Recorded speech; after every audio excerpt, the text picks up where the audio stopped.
अस्सलाम वालेकुम dear students, this is Ghulam Rasool. हम आज की वीडियो में बात करेंगे FAIT के बारे में। आज की वीडियो में डियर स्टूडेंट्स जो अहम बातें डिस्कस की जाएंगी, FAIT के डिफरेंट डिसिप्लिन होते हैं। लाजमी सब्जेक्ट तो तमाम स्टूडेंट्स ने पढ़ने होते हैं, लेकिन जो इख्तियारी सब्जेक्ट्स आ जाते हैं उन्हीं के बारे में डियर स्टूडेंट्स हम बात करेंगे। डियर स्टूडेंट्स, अगर आप FAIT स्टैट कंप्यूटर सिविक्स अगर ये तीन सब्जेक्ट्स जो उनसे अगर आप FAIT में इलेक्टिव सब्जेक्ट के तौर पर चूज़ करते हैं तो इसके बाद आपके पास कौन कौन से शोबे आ जाएंगे जिसमें आप एडमिशन ले सकते हैं, और कौन कौन से शोबे आ जाएंगे कल को जिनमें आप कल को जॉब के लिए अप्लाई कर सकते हैं। एम्प्लॉयमेंट एरिया जो है वो कौन सा आ जाएगा आपके पास। डियर स्टूडेंट, देखें, आपने तीन सब्जेक्ट इलेक्टिव चूज़ किए। आपने स्टैट को चूज़ किया, आपने सिविक्स चूज़ किया, आपने कंप्यूटर साइंस जो है वो चूज़ किया। तो डियर स्टूडेंट, आप कल को BS स्टैट में एडमिशन के लिए एलिजिबल है, ठीक है, नंबर 1।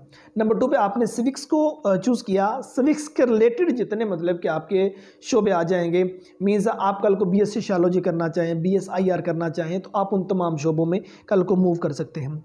आपने कंप्यूटर का शोबा फील्ड जो सब्जेक्ट जो सब वो चूज़ किया।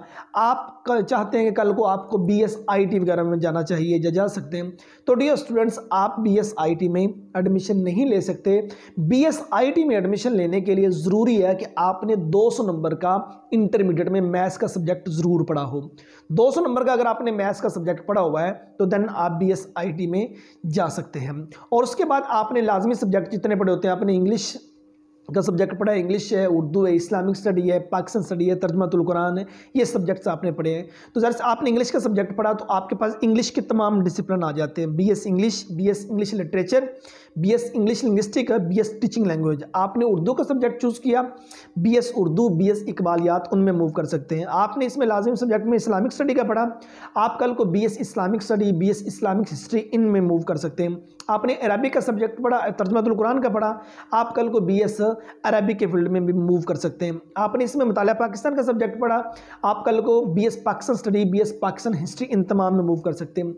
ना सिर्फ ये, इससे हट के आपके पास जो शोबे आ जाते हैं जिनमें आप कल को एडमिशन ले सकते हैं, BS education, BS special education, और उसके बाद BS mass communication, BS media study, इन तमाम में आप कल को मूव कर सकते हैं। BS इकोनॉमिक्स आप कल को कर सकते हैं, आप CA कर सकते हैं, आप ACCA कर सकते हैं, आप उसके बाद BBA कर सकते हैं, आप BS banking and finance, BS taxation वगैरह, इन तमाम शोबों में आप कल को मूव कर सकते हैं। इनमें तमाम में आप एडमिशन ले सकते हैं। आप लॉ के फील्ड में जाना चाहें, आप कल को लॉ कर सकते हैं। आप BS क्रिमिनोलॉजी के फील्ड में मूव कर सकते हैं। BS इंटरनेशनल रिलेशन में आप कल को एडमिशन ले सकते हैं। BS special education, BS education, इन तमाम में आप कल को मूव कर सकते हैं। अगर आप 2 ES डिसिप्लिन में मूव करना चाहें, आप ADA associate degree in arts, जिसको BA कहा जाता है, इसमें जा सकते हैं। आप ADC कर सकते हैं, एसोसिएट डिग्री इन कॉमर्स, जिसको 2 years BCom कहा जाता है।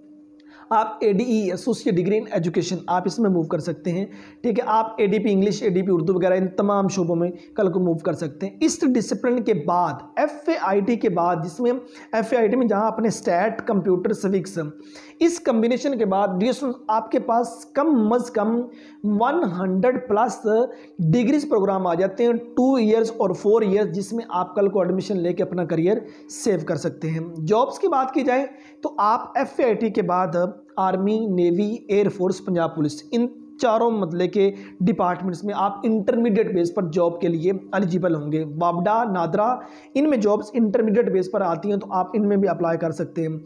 और दीगर भी पाकिस्तान में जहां जहां इंटरमीडिएट बेस पर मुख्तलिफ क्लैरिकल सीट्स जो सी हैं वो भी ऑफर होती हैं, उन तमाम में भी आप इंटरमीडिएट बेस पर FAIT के बाद अप्लाई करने के लिए एलिजिबल हैं। सो ये हमारी आज की video FAIT stat computer economics civics इन 3 सब्जेक्ट्स के कम्बिनेशन पर था, जिसमें हमने इसके फील्ड्स के बारे में बात की, एम्प्लॉयमेंट एरियाज़ के बारे में बात की, और उसके बाद आपको ये बताया कि ये सब्जेक्ट जो से वो कर लेने के बाद आप कहाँ कहाँ मूव कर सकते हैं, उन्हीं के बारे में एक डिटेल के साथ डिस्कस किया।